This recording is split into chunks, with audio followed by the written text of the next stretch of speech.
Abra sua Bíblia comigo no livro de Atos dos Apóstolos,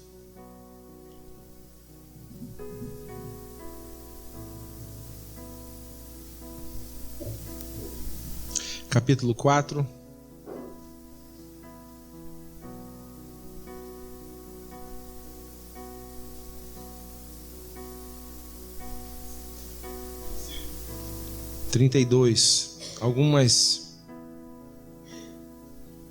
Desculpe, vamos pegar do 23. Atos 4, 23.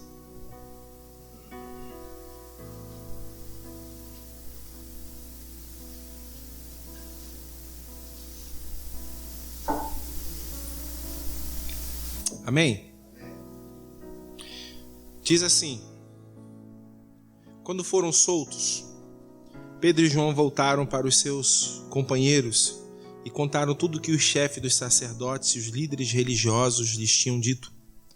Ouvindo isso, levantaram juntos a voz a Deus, dizendo: Ó soberano, tu fizeste os céus, a terra, o mar, o que neles há. Tu falaste pelo Espírito Santo por boca do teu servo, nosso pai Davi. Por que se enfurecem as nações e os povos conspiram em vão? Os reis da terra se levantam e os governantes se reúnem contra o Senhor e contra o seu ungido. De fato, Herodes e Pôncio Pilatos reuniram-se com os gentios e com o povo de Israel nesta cidade para conspirar contra o seu santo servo Jesus, a quem ungiste. Fizeram o que o teu poder e a tua vontade havia decidido de antemão que acontecesse. Agora, Senhor, considera as ameaças deles e capacita teus servos para anunciarem a tua palavra corajosamente. Estende a tua mão para curar e realizar sinais e maravilhas por meio do nome do teu santo servo Jesus. Depois de orarem, tremeu o lugar em que estavam reunidos. Todos ficaram cheios do Espírito Santo e anunciavam corajosamente a palavra de Deus. Amém? Deixa marcado, por favor, esse texto.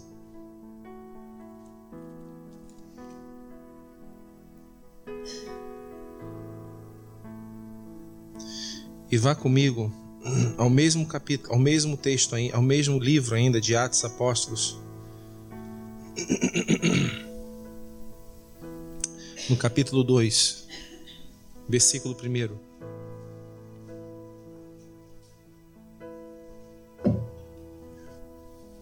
Amém? Que diz assim: chegando o dia de Pentecostes, estavam todos reunidos num só lugar. De repente veio do céu um som como de um vento muito forte e encheu toda a casa no qual estavam assentados.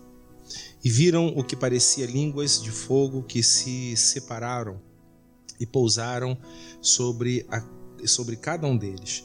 Todos ficaram cheios do Espírito Santo e começaram a falar em outras línguas conforme o Espírito os capacitava. Amém? Eu quero ler um outro texto.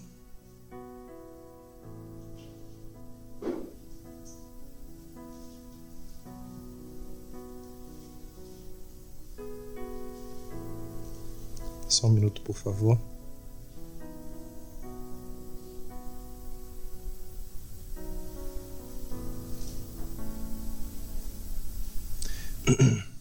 Capítulo 1, versículo 1. Atos, isso. Diz assim: em meu livro anterior, Teófilo, escrevi a respeito de tudo o que Jesus começou a fazer e a ensinar, até o dia em que foi elevado aos céus, depois de ter dado instruções por meio do Espírito Santo aos apóstolos que havia escolhido. Depois do seu sofrimento, Jesus apresentou-se a eles e deu-lhes muitas provas indiscutíveis de que estava vivo. Apareceu-lhes por um período de 40 dias, falando-lhes acerca do reino de Deus. Certa ocasião, enquanto comia com eles, deu-lhes esta ordem: não saiam de Jerusalém, mas espere pela promessa de meu Pai, da qual lhes falei. Pois João batizou com água, mas dentro em poucos dias vocês serão batizados com o Espírito Santo. Então se estavam reunidos de perguntar ao Senhor: é neste tempo que vais restaurar o reino de Israel? E Jesus respondeu: não lhes compete saber os tempos ou as datas que o Pai estabeleceu pela sua própria autoridade, mas receberão poder quando o Espírito Santo descer sobre vocês, e vocês serão minhas testemunhas em Jerusalém, em toda a Judéia e Samaria e até os confins da terra. Tendo dito isso, foi elevado às alturas. Enquanto eles olhavam, uma nuvem cobriu da vista deles, e eles ficaram com os olhos fixos no céu enquanto ele subia. De repente, surgiu diante deles 2 homens vestidos de branco, que lhes disse: Galileus, por que vocês estão olhando para o céu? Este mesmo Jesus, que dentre vocês foi elevado aos céus, voltará da mesma forma como viram subir. Amém? Alguém para nos abençoar com a oração? Adriana, nos abençoe com a oração, por favor. Vamos lá? Eu cismo. Renata.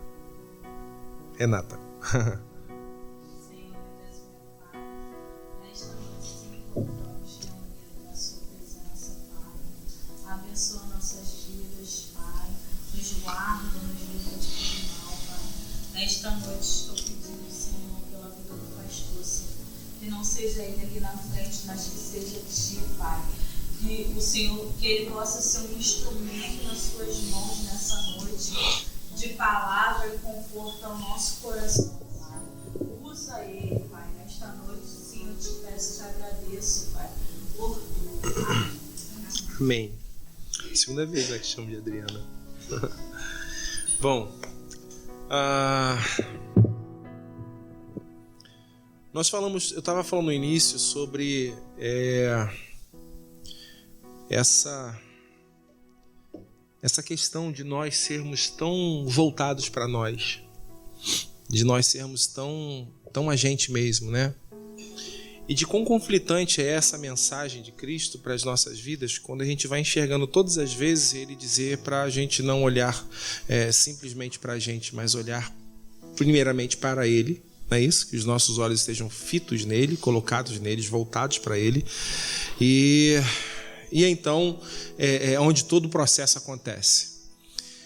Uma outra situação, obrigado, gente. Uma outra situação é quando nós tentamos fazer pelo outro sem primeiro olhar para Deus. Dá problema também. Porque nós começamos a fazer pelo outro sem olhar para Deus, nós começamos a fazer algum tipo de caridade que não partiu desse coração. Ou seja, o que importa não é fazer o bem, o que importa é fazer o bem da forma certa. Por exemplo, quando a gente olha para o Antigo Testamento, a gente enxerga um Davi que prepara um exército, que se ajusta, que se arruma toda, que vai à guerra para trazer novamente a Arca da Aliança para dentro do seu povo. E a Arca da Aliança representava quem? Deus. Amém? Amém? E ele vai então lá buscar a Arca da Aliança. E ele consegue resgatar a Arca da Aliança, né? Ele faz um bem. Ele vai fazer algo correto, trazer, é como se estivesse trazendo de volta, né, essa presença de Deus para o meio do seu povo. Mas aí, ao invés dele carregar a Arca da Aliança, ao invés de colocar os levitas para carregarem a Arca da Aliança, ele prepara um carro de boi. É como se ele tivesse preparado uma carruagem, entendeu? É como se tivesse preparado uma carroça bem bonita, bem bacana, para que pudesse carregar essa arca, né? E aí o que acontece? A Bíblia diz que aqueles bois tropeçam e a arca ela vai se espatifar no chão. E aí tem um camaradinha que está lá do lado da arca, tem 2 pessoas talvez tomando conta da arca, que é o Uzá e a Aiô. E aí quando ele tropeça, a arca vai cair no chão e o Uzá coloca as mãos. O Uzá coloca as mãos na arca.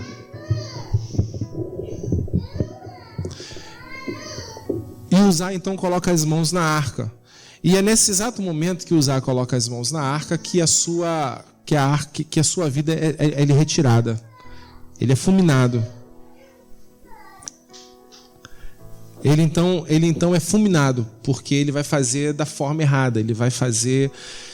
Então o bem que é feito ele deixa de ser o bem que Deus gostaria porque foi feito da forma errada. Então, todas as vezes que nós queremos olhar para o próximo, sem antes olhar para Deus, nós estamos apenas reproduzindo uma máquina, nós estamos apenas reproduzindo algo que a gente já viu alguém fazer. Por que nós vamos olhar para Deus? Porque é Ele que tem a forma certa e o jeito certo. Porque nenhum bem que vem da parte de Deus vem simplesmente para satisfazermos o corpo ou a necessidade do corpo de alguém, mas sempre tem um propósito a mais. Deus consegue reverter esse bem que a igreja faz em algo que alimente o corpo, que ajuste o corpo, mas ao mesmo arrebata o coração. Entendeu? Então, nós passamos por essa, a igreja passa então por essa situação. Qual que é a situação? A primeira é que não querer olhar para ninguém, mas simplesmente para si. Esse é o primeiro homem, primeiro caso, primeiro cidadão que ele passa a viver, ele é criado num mundo de competição, ele é criado num mundo competitivo, ele é criado já desde pequeno que ele tem que dividir a bala dele, ele não quer dividir, ele quer isso, quer aquilo, e é uma competição muito grande. Ele é criado que ele tem que ser o melhor na escola, ele tem que passar, que ele tem que ser o melhor no emprego, ele tem que conseguir, ele tem que ser o diferente, e de repente, depois dessa situação toda, que dizem que ele tem que ser o melhor, que ele tem que conseguir, que ele tem que vencer, olham agora para ele, para essa camarada que é da igreja, e diz assim: olha, agora você tem que doar, agora você tem que reverter tudo que você aprendeu na vida toda e passar a olhar para o seu próximo. A vida toda ele enxergou o próximo como sendo um adversário. A vida toda ele enxergou o seu próximo como sendo um desafio para ele, que se eu não superar esse próximo, se eu não superar essa camarada aqui, eu estou roubado.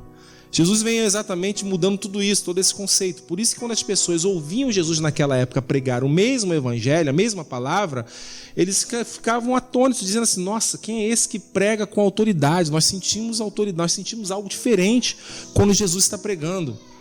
E a diferença é exatamente essa. A diferença é que ele pega esse conceito humano de ser e faz com que o ser humano olhe para ele. Ele faz com que o homem consiga quase que largar ou deixar a sua vida e passar a olhar para ele, para uma nova direção, para uma nova forma de enxergar esse evangelho. Bom, é daí que começa a funcionar a coisa. É daí que as coisas começam a acontecer. É daí que a gente começa a ver o Senhor agindo em nossas vidas. Bom, o outro ponto é que as pessoas às vezes tentam forjar isso. As pessoas às vezes tentam forjar esse olhar para o próximo para receber alguma coisa, né? Então não é simplesmente a caridade que vai fazer com que você seja abençoado ou cuidado por Deus. Se não começar em Deus, não volta para Deus. Amém? Só volta para Deus aquilo que começou nele. Só volta para ele aquilo que começou nele. Por exemplo, por que o homem vai voltar para Deus? Porque foi criado por Deus. A vontade do Pai é que toda a sua criatura volte ao seu Criador. Entendeu? Então, a gente passa por essa situação a gente enxerga a igreja dessa forma, de ver essa igreja tão voltada para si mesmo. E o desafio não é fazer com que a igreja entenda a mensagem, o desafio é fazer com que a igreja viva essa mensagem. O desafio meu e seu não é simplesmente fazer com que a gente compreenda essa mensagem. Mas o nosso desafio é arregaçar as mãos e dizer assim, é dessa forma. É como se um comandante de um exército juntasse todo o seu exército e estivesse dizendo: vamos à guerra, vamos guerrear. Quando já viu aqueles filmes, né, medieval, e aí o camarada vem com um cavalo na frente da tropa e vem galopando e vem gritando: por que sei o que? Todo mundo, né? E aí ele fala assim: agora sim, arrebatei o coração desses meus guerreiros. E aí quando ele desce a colina lá, o morro, em direção ao adversário, é como se ele olhasse para trás e vê que o povo parou de gritar e ficou olhando para ele. Compreenderam a mensagem? Compreenderam. Se emocionaram? Se emocionaram. Quiseram, mas na hora faltou o quê? Coragem de dar o próximo passo. Essa é a nossa posição. Essa é a nossa vida. Essa é a nossa história. De nós ouvirmos a mensagem, de nos emocionarmos, de nos empolgarmos, de dizer agora é a hora, mas quando a gente percebe, a gente ficou. A gente parou. Gente, quando a gente olha para essas mensagens, a gente vai enxergar um povo que resolveu, movido pelo Espírito Santo, entregar tudo. Eles se largam todos. Eles se deixam todos. Nós enxergamos aqui no capítulo 1, quando Jesus aparece a eles, no capítulo 1, lá no iniciozinho, nós estamos enxergando um grupo de discípulos que estão presos dentro de casa, trancados dentro de casa com medo desgraçado, porque Jesus havia morrido. E a ideia é de Jesus morrer, vamos matar todos aqueles que estavam com ele para que a doutrina morra ali agora, para que não haja ninguém para continuar com isso, nós não vamos ter problemas. Então, onde que esses camaradas estão? Escondidos. Estão travados, estão fechados ali. Então, quando a gente olha em Atos capítulo 1, logo nesse versículo 1, vai dizer que Jesus apresenta-se a eles, está aqui no versículo 3, Jesus apresentou-se a eles e deu-lhes muitas provas indiscutíveis que estava vivo. Olha só, o Senhor Jesus precisou aparecer a eles e não simplesmente conversar. Ele deu o que para eles? Provas. Por que precisa de provas? Porque o medo era gigantesco. Por que eu precisava de prova? Por que os discípulos precisavam de provas? Porque eles precisavam acreditar naquilo e tocar em frente. Jesus precisava tocar o coração novamente. Precisava enxergar novamente. O medo foi tamanho que paralisou a vida deles. O medo foi tamanho que paralisou tudo. É como se tivessem sido roubado o chão dele, o alicerce deles. Jesus aparece a esses homens para dizer: janelas e portas fechadas, não entra nem sai, relacionamentos fechados. Você não está aberto para relacionamento, você não está aberto para receber, mas também não está aberto para doar. Quem vai lá dentro dessa casa? Tem uma passagem que Jesus diz, a Bíblia diz que eles estavam com as portas trancadas, com a janela fechada, e Jesus apresentou-se no meio deles. As portas não foram abertas. Ele foi o único que conseguiu entrar e ir lá no interior, lá no fundinho do coração do homem. Ele é o único que consegue entrar, perscrutar, esquadrinhar o nosso coração. Ele vai lá no nosso interior para mostrar para a gente que nós estamos precisando dele urgentemente, que nós estamos carecendo dele urgentemente, que nós estamos acabando com a nossa vida com as nossas próprias mãos, por teimosia, por egoísmo. Jesus quer mudar a nossa história, Jesus quer mudar a história da sua vida, da minha vida, mas nós somos donos de nós. Nós decidimos quando e quando não. Nós resolvemos quando e quando não. Nós definimos limites. E o Espírito Santo de Deus veio sobre a vida deles. Aí diz assim no versículo 4, diz assim: e todos ficaram cheios do Espírito Santo. Sabe o que a igreja precisa? Ficar cheio de quem? Espírito Santo de Deus.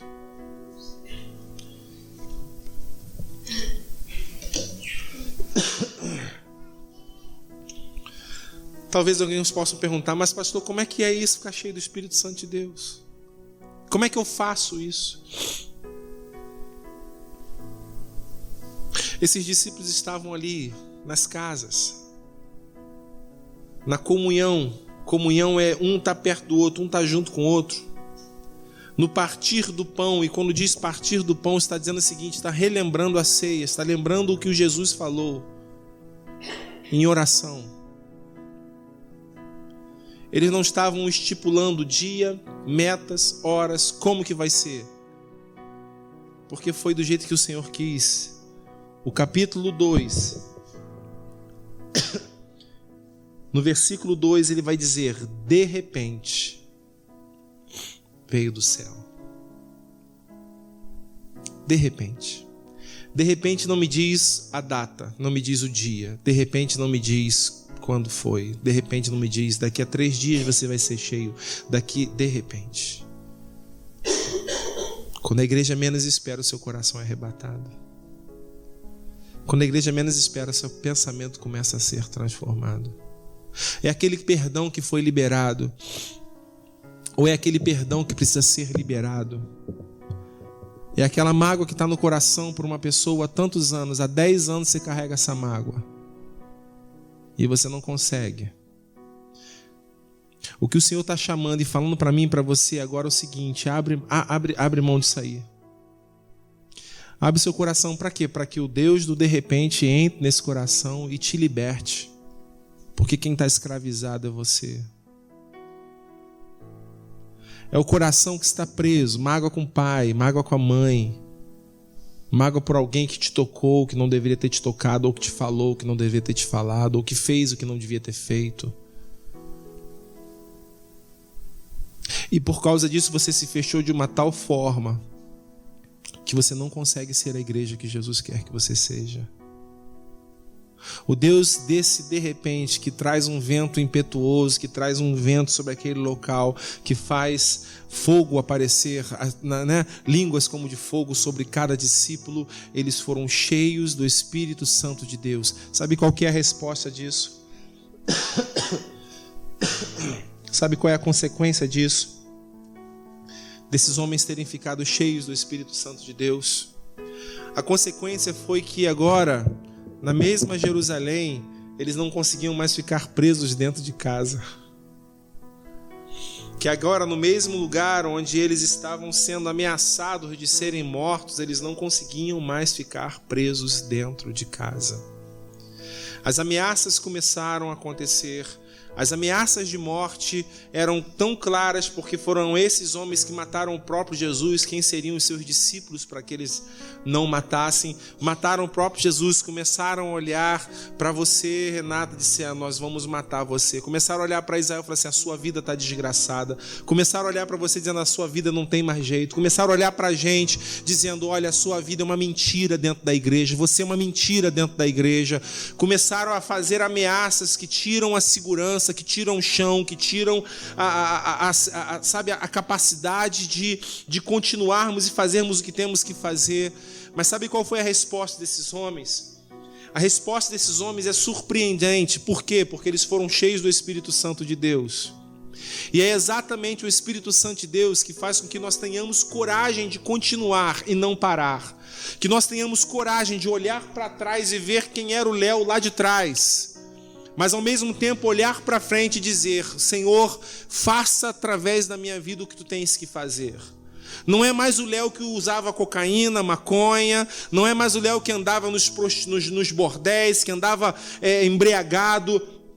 Não é mais o Léo que andava armado, que fazia atrocidades, que fazia loucura pela vida agora, que vai dar respaldo à minha vida. Mas agora é um Léo diferente, é um Léo que o Espírito Santo de Deus começa a projetar na frente. Assim como a sua vida, assim como a minha vida, não somos melhores do que ninguém, mas o Senhor é o nosso Deus. É Ele que age, é a sua misericórdia que está sobre as nossas vidas, é a sua graça que nos capacita a cada dia a permanecer firmes na presença dEle. Não é mérito, não é porque nós somos bonzinhos, não é porque nós somos da igreja que somos melhores do que alguém que está lá fora.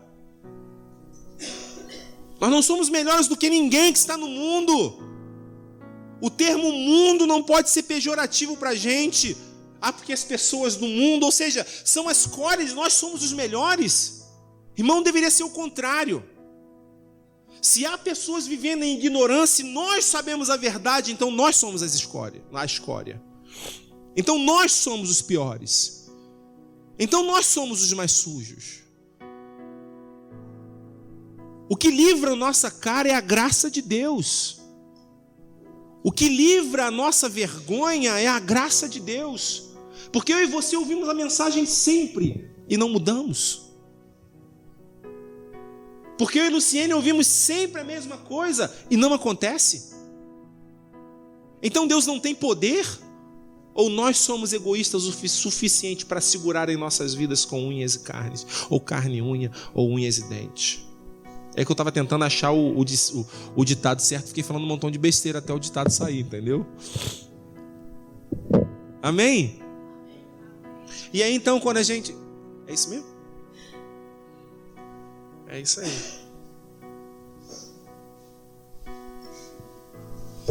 Eu vou ter que falar esse pedacinho aqui, gente. E aí quando a gente chega no capítulo 4, eu não consegui nem entrar no versículo 32, que eu ia falar do 32. Mas vamos lá. Então, aí quando ele diz assim, olha só, olha a oração desses caras aqui. Se liga na oração desses caras. Quando foram soltos. Quem está ali? Quem foi solto? Versículo 23, está ali? Bota aí, 4:23. 4:23. Olha lá. Quando foram soltos, quem? Pedro e João. Esse é o mesmo Pedro. Esse é aquele mesmo Pedro. Quando foram soltos, Pedro e João voltaram para os seus companheiros e contaram tudo o que os chefes dos sacerdotes e os líderes religiosos lhes tinham dito. Ouvindo isso, levantaram juntos a voz a quem? Ouvindo isso, levantaram junto a voz a quem? Qual que é a diferença que a gente pode enxergar muitas vezes na nossa vida? Depois você em casa, não vai dar tempo aqui, depois você em casa, vocês leem, por favor, leem esse livro de Atos, leem o livro de Atos. Você vai perceber que há uma sequência de ameaças sobre as suas vidas. E ameaças de morte. Eles agora, é como se eles estivessem dizendo o seguinte, agora ferrou, mano. Agora já era, né?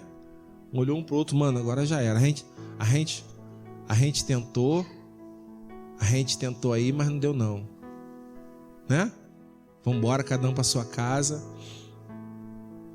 Eles já haviam sido ameaçados. Uma proposta de mudança, de continuação já havia sido dada pelo Senhor. Presta atenção aqui, irmãos. Presta atenção. Quando eles estavam perante o Sinédrio, Jesus não estava ali fisicamente. Eles não tinham a figura de Jesus para segurar a onda. Mas eles tinham a convicção no seu coração que Jesus era real. Lembra que nós falamos no capítulo 1 que Jesus deu muitas provas indiscutíveis de que ele estava vivo? Por que você acha que Jesus dá provas indiscutíveis de que ele está vivo?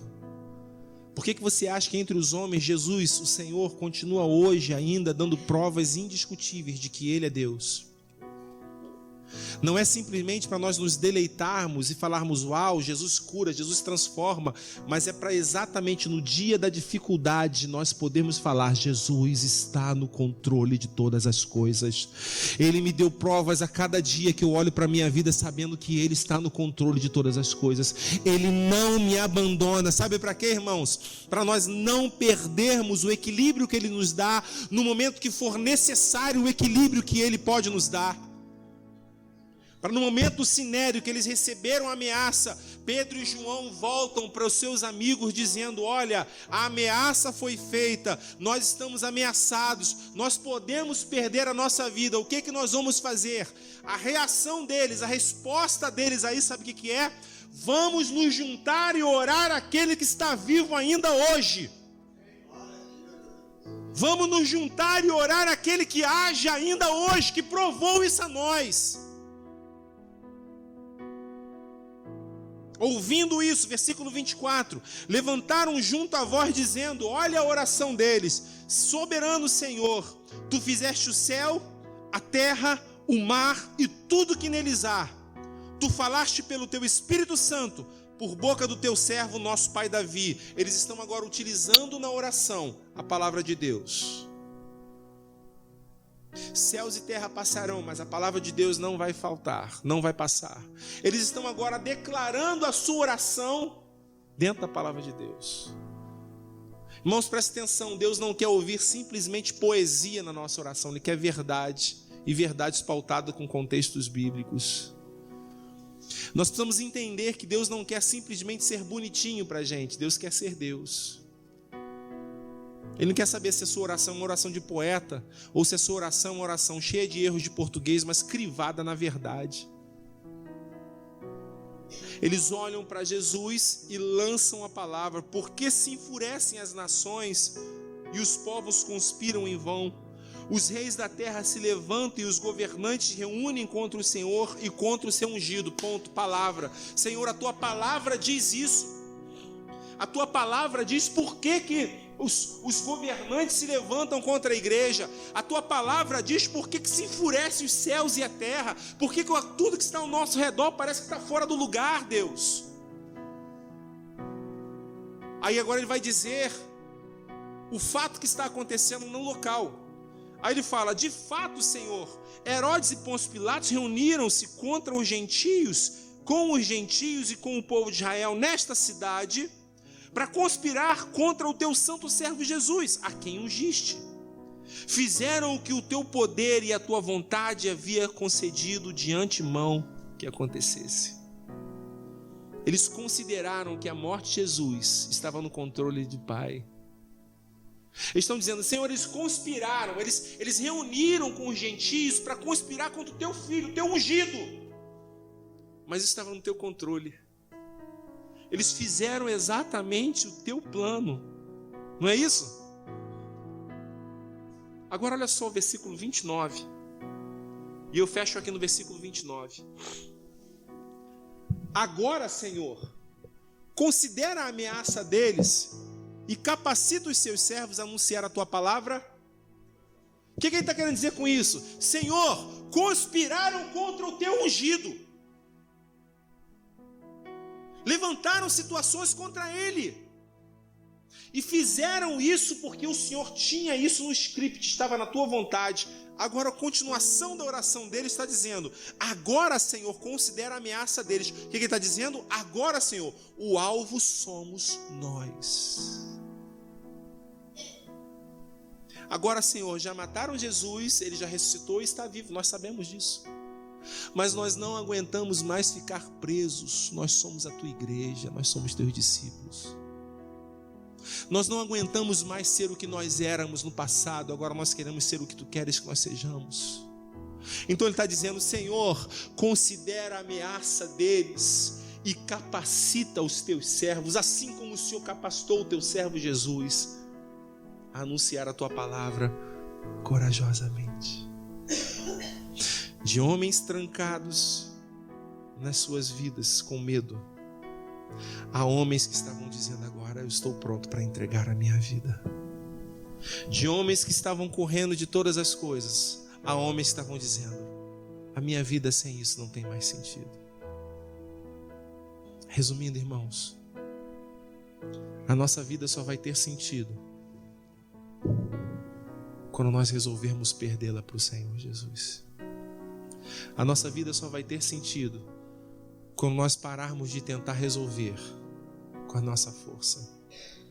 A nossa vida vai ter sentido quando você parar de tentar brigar, quando você parar de tentar argumentar com alguém e ir para o joelho.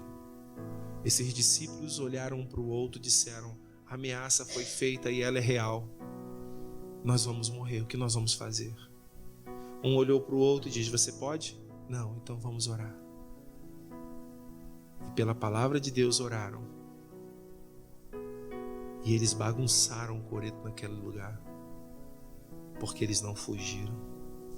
Eles voltavam com as costas lanhadas, arrebentadas, porque apanhavam em praça pública. E Pedro ia dizendo: Senhor, obrigado, porque eu fui encontrado digno de apanhar por teu nome. Eles ficaram pancados, velho.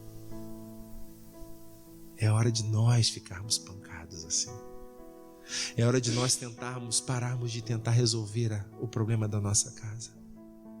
E você entender que a sua vitória é no joelho, menina. E você entender que a sua vitória, ela não vem com sabor de mel. Não vem. A sua vitória vem com muita lágrima e debaixo de uma ameaça real e concreta de um adversário que vai perder. Mas precisa de encontrar um homem, um discípulo que esteja pronto a dizer: eu estou pronto. De sairmos do nosso esconderijo, de sairmos do lugar que limita a nossa capacidade de reagir, para entrarmos numa, como eu falei no domingo, né? Para entrar num local de tirar os pés do chão. Nós precisamos tirar o pé do chão. Nós precisamos deixar de ser um pouco mais ou menos de nós para sermos dele. E ele faz como ele faz. Amém? Que bom. Que Deus nos abençoe. Que Deus nos dê condições de fazer com que essa mensagem não seja apenas uma boa mensagem de ser ouvida, mas que eu e você tomemos coragem de sermos cheios do Espírito Santo de Deus e dizer: e agora? Vamos pagar o preço, né, Angélica? Agora vamos lá. Ei, Angélica, né? Ei, Sueli, ei, Isael. Amém? Que bom. Então vamos orar? Vamos orar? Vamos ficar de pé para a gente orar.